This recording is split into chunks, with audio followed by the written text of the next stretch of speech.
pause de son histoire. Après plus de 4 mois de crise post-électorale, émaillée par tant de pertes en vie humaine, nous voici enfin à l'aube d'une nouvelle ère d'espérance.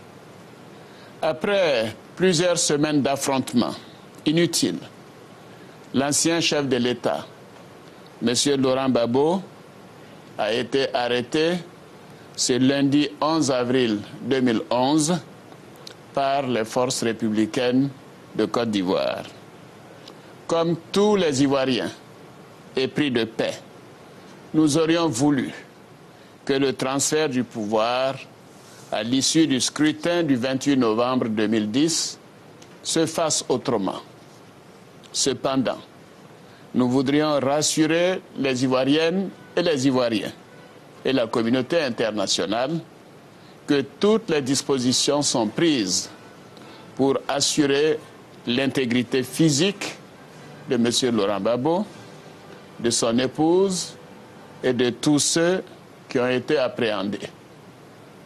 Afin de construire un état de droit, je demanderai au garde des Sceaux, ministre de la Justice et des Droits de l'Homme, d'engager une procédure judiciaire à l'encontre de M. Laurent Gbagbo, de son épouse et de ses collaborateurs.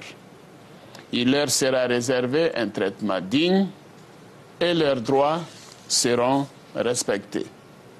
J'en appelle donc à tous mes compatriotes qui seraient gagnés par un sentiment de vengeance à s'abstenir de tout acte de représailles ou de violence. Je réitère ma volonté de mettre en place une commission vérité et réconciliation qui fera la lumière sur tous les massacres, les crimes et autres violations des droits de l'homme.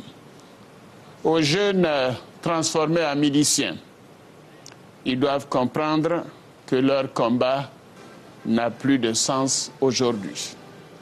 Je leur demande donc de déposer les armes. Aux populations qui ont tant souffert de cette crise, je partage leur douleur et je leur demande d'avoir foi en l'avenir.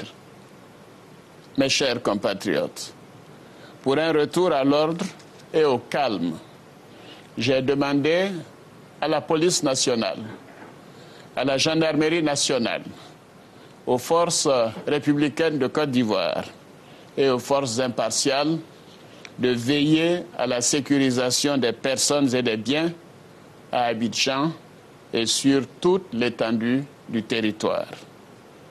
Ivoiriennes, Ivoiriens, en ces instants historiques pour notre pays, je vous invite au calme et à la retenue. Je demande à tous mes concitoyens de tout faire pour que la paix revienne définitivement dans notre pays. Aujourd'hui, une page blanche s'ouvre devant nous, blanche comme le blanc de notre drapeau, symbole d'espérance et de paix. Et c'est ensemble que nous allons écrire notre histoire dans la réconciliation et le pardon. Vive la République, vive la Côte d'Ivoire, que Dieu bénisse notre beau pays.